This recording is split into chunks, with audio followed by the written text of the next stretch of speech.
राधे राधे दोस्तों, कैसे हैं आप सब लोग। आशा करती हूँ सब लोग बहुत अच्छे हैं। मैं भी बहुत अच्छी हूँ। व्रत विधि उपाय में सभी लोगों का स्वागत करती हूँ। और आज की वीडियो विशेष है और इस वीडियो में हम जानेंगे कि आने वाली कामिका एकादशी के दिन हम ठाकुर जी की सेवा किस प्रकार से करें।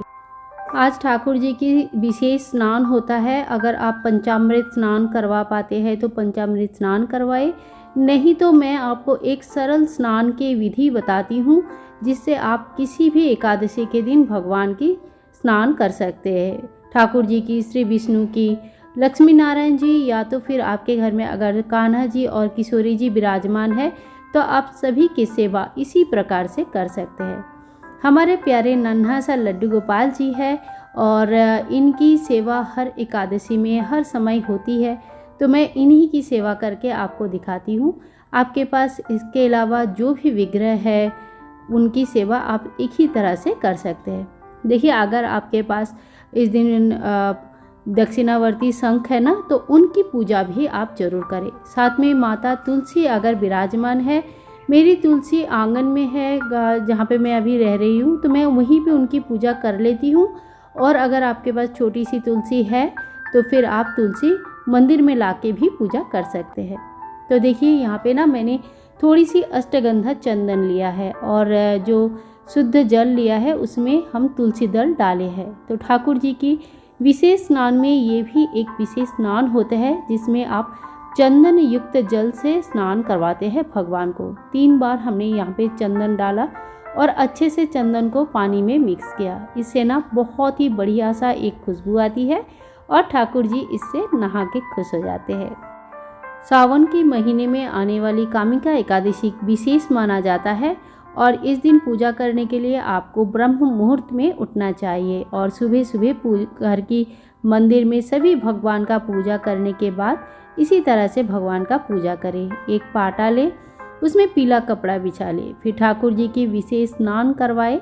अगर आपके घर में राधा कृष्ण जी विराजमान है या लक्ष्मी नारायण जी विराजमान है, लड्डू गोपाल जी विराजमान है, तो आप उनकी सेवा इसी तरह से कर सकते हैं। देखिए, स्नान होने के बाद कोई एक हल्का सा टवल ले और ठाकुर जी को और गौ माता को अच्छे से पोंछ के साफ कर ले। इसी तरह से ठाकुर जी की स्नान होने के बाद उनको इस दिन पीला वस्त्र या पीला भोग लगाया जाता है। लेकिन अगर आपके पास पीला वस्त्र नहीं है तो कोई बात नहीं, जो भी वस्त्र आपके पास है आप वही वस्त्र ठाकुर जी को धारण करवा सकते हैं। जैसे मैं आज ही की बात बता रही हूँ, मैंने जब ये ठाकुर जी के स्नान श्रृंगार कर रही थी तो मेरा भी बहुत मन था कि मैं आज के दिन पीला वस्त्र ठाकुर जी को पहनाऊँ। ये माला ना मैंने नया लिया था, आप लोगों को दिखाया था, और सावन स्पेशल, तो ये माला मैंने रेडी किया है। तो पीला वस्त्र तो मुझे मिल गया, पर उसकी जो चोली है ना, चोली मुझे पता नहीं, मैंने सारे निकाल के रखा था लेकिन कहीं चोली मुझे मिला ही नहीं। मुझे ऐसे ही बाद में लगा कि शायद ठाकुर जी को आज ये वस्त्र नहीं पहननी है, तो मैंने ये वाली वस्त्र निकाला और इसकी चोली और पूरा सेट भी मुझे जल्दी से मिल गई है। तो ठाकुर जी का कैसे होता है ना, कुछ चीज़ें अपनी मर्जी से भी वो करते हैं। उनको जो ड्रेस पहननी है, उनको जैसा सजना है, उनको जैसा अपने उस दिन तैयार होना है ना, तो वो अपनी मर्जी से करते हैं। भले ही हम लोग कुछ सोचते हैं लेकिन होता तो उन्हीं के मर्जी से है। अगर आपके पास पीला ड्रेस है तो ठीक है, नहीं तो अगर ठाकुर जी के मन है कोई और कलर पहनने का तो वो पहन लेंगे। इससे कोई आपको बिल्कुल ऐसा नहीं सोचना है कि नहीं है तो मैं क्या करूं। तो देखिए, अभी इस तरह से ठाकुर जी के हम श्रृंगार कर लेंगे और जो भी पूजा अर्चना होती है ना, वो मेनली यही रहता है कि आप कितने प्यार से, कितने अच्छे से ठाकुर जी की सेवा करते हो। बड़े देखिए, घर में जो गृहस्थ होते हैं उनको बहुत ज़्यादा मंत्र वगैरह तो नहीं आ पाती है, या तो फिर हमें हमेशा सही मंत्र उच्चारण भी करना इतना आसान नहीं होता है। बहुत लोग बहुत अच्छे से कर लेते हैं, बहुत लोगों के लिए ये थोड़ी मुश्किल होते हैं। बिना मंत्र का भी आप भगवान के पास अपनी जो इच्छाएं हैं, अपनी जो आपकी जो भक्ति है वो कैसे लाएंगे। वो इसी तरह से लाएंगे कि आपके मन में जो चीज़ है वो आप बिना मंत्र का भी ठाकुर जी को बोल सकते हैं। उनकी सेवा करके, समय बिता के, मन ही मन उनसे बात करके आपके मन की हर बात आप उनसे कह सकते हैं। तो अगर आपके पास आपको बहुत बड़े बड़े मंत्र नहीं भी आते हैं तो आप सिंपली हरे राम हरे कृष्णा का महामंत्र का जप करें। और जब भी ठाकुर जी को भोग लगाए, स्नान करवाए, तब ओम नमः भगवते वासुदेवाय नमः इस मंत्र का जप करें। इसके बाद देखिए मैंने एक मोर पंखी रखा, ठाकुर जी की बांसुरी रखा है। और आप चाहे तो इस दिन घी का दीपक प्रज्वलित कर सकते हैं। अगर संभव नहीं है तो तिल की तेल का दीपक प्रज्वलित करें। फिर धूप दिखाए ठाकुर जी को, और धूप दीप इत्यादि जरूर दिखाए, पंचोपचार पूजा जरूर करें। अब जो है ठाकुर जी को हम लगाएंगे चंदन। तो देखिए अनामिका जो इसे कहते हैं रिंग फिंगर, इसी से हमें ठाकुर जी को चंदन लगाना चाहिए। और इसी तरह से हमने ठाकुर जी को चंदन लगा दिया। गौ माता को भी हमें चंदन लगानी चाहिए। अब जो शंख हमने रखा है पूजा के लिए, शंख को भी हमें चंदन वगैरह लगाना चाहिए। शंख को कभी भी डायरेक्ट नीचे नहीं रखनी चाहिए, ज़मीन पे फर्श पे नहीं रखनी चाहिए। तो आपको क्या करना है, हमेशा कोई कपड़ा बिछा के, कोई आसन दे के, जो शुद्ध कपड़ा है यूज़ किया हुआ, ऐसा नहीं जो भगवान के काम पे यूज़ होता है, ऐसे इसी चीज़ में या किसी थाली में, किसी शंख रखते हैं जो आते हैं, उसमें आपको रखनी चाहिए। कहने का मतलब है कुछ भी आसन दे लेकिन बिल्कुल भी नीचे ना रखे। इस दिन ठाकुर जी को तुलसी के पत्ते जरूर चढ़ाना चाहिए। ठाकुर जी को तुलसी के पत्ते चढ़ाए। परंतु एकादशी के दिन ना तुलसी को ना तो पानी चढ़ती है और ना ही तुलसी के पत्ते चढ़ाया जाता है, तुलसी के पत्ते तोड़ा जाता है, सॉरी। तो तुलसी के पत्ते इस दिन तोड़ना नहीं है। तो आपको दसवीं के दिन ही तुलसी के सारे पत्ते निकाल के, मतलब जितने आप ठाकुर जी के लिए चढ़ोगे 4, 5, 10, वो पत्ते निकाल के आप रख लीजिए। एकादशी के दिन माता तुलसी के भी जो है व्रत रहता है, तो इस दिन तुलसी को नहीं स्पर्श नहीं करनी चाहिए, पत्ते नहीं तोड़नी चाहिए। आप ठाकुर जी को हम भोग लगाए। इस दिन फलाहारी भोग होता है, तो आप फलाहारी भोग लगाए।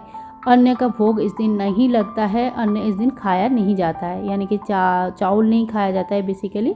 तो चावल के कोई भी चीज़ के चावल नहीं बनाना चाहिए, चावल का भोग नहीं बनाना चाहिए। फलाहार होता है फल से बने कोई चीज़ या डायरेक्ट फल की भोग लगाए।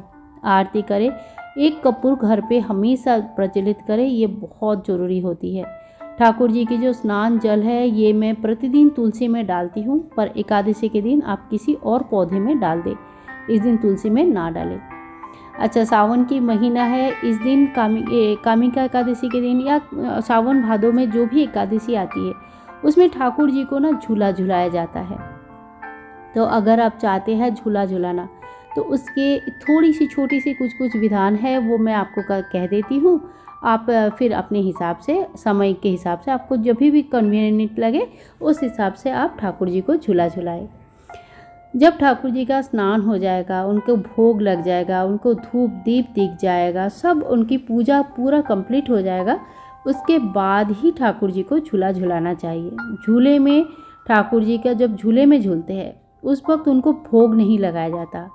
और एक बात का और ध्यान रखें कि आप दोपहर को अगर विश्राम कराते हैं ठाकुर जी को, तो झूले से नीचे उतार के फिर उनको विश्राम करवाएं। यानी कि झूले में ना तो वो भोग लगाते हैं ना तो वो सोते हैं। तो ये दोनों बातों का ध्यान रखें। मैं बार बार बोलती हूँ, हर वीडियो में बोलती हूँ, इसके कारण यही है कि आप लोगों को भूल जाते हैं, गलती हो जाती है, हमसे किसी से भी गलती हो सकती है, वो ना हो। तो देखिए कपूर की आरती किया था मैंने, वो अभी ठंडा हो गया है तो उसको मैंने साइड कर दिया है। शंख को मैं अपनी जगह पे, यानी कि मंदिर में जहाँ मेरा शंख रहती है वहाँ पे मैं कर दूँगी। भोग भी यहाँ से मैं हटा लूँगी। ठाकुर जी को मैंने अभी कहा, भोग जो है आपको भोग लगाने के बाद ठाकुर जी को 5-7 मिनट हो जाएगा, 10 मिनट हो जाएगा, तो भोग वहाँ से हटा ले, उसके बाद ही झूला झूले। तो जो भी आपके पास झूला है, देखिए झूला तो आप 5 मिनट के लिए, 10 मिनट के लिए, घंटे भर के लिए भी झूला सकते हैं, पर ऐसा नहीं कि ठाकुर जी को झूले में बैठाए और भूल गए, वो ना करें। थोड़ा सा इन सब चीज़ों का ध्यान रखें। तो देखिए हमारे ठाकुर जी कितनी प्यार से बैठे हैं और अब जो है इनको हम झूला झुलाएंगे। तो सावन और भादों में जो भी आपका एकादशी आएगा, बड़ी त्यौहार आएगा, कोई भी जो फेस्टिवल आएंगे, वैसे तो देखिए ठाकुर जी का ना कैसा हुआ श्रृंगार ज़रा बताना। जो ठाकुर जी का ये रहता है ना, कोई भी रोज़ ही इनको झूला झुलाया जाता है, परंतु कोई बड़े फेस्टिवल में तो ज़रूरी ठाकुर जी को झूला झुलाए, क्योंकि ठाकुर जी को झूला झूलना बहुत पसंद है। और यही सावन के महीने से इनका झूला शुरू होता है और लगभग राधा अष्टमी तक ये झूला जो है चलती है। इसके बाद भी आप झूला झूला सकते हैं, लेकिन मेन यही समय होता है जिसमें ठाकुर जी को झूला झुलाया जाता है। तो ये देखिए हमारे ठाकुर जी भी झूले में बैठ गए हैं। मैं थोड़ा यहाँ पे हाथ से ही इनको झूला झुला देती हूँ।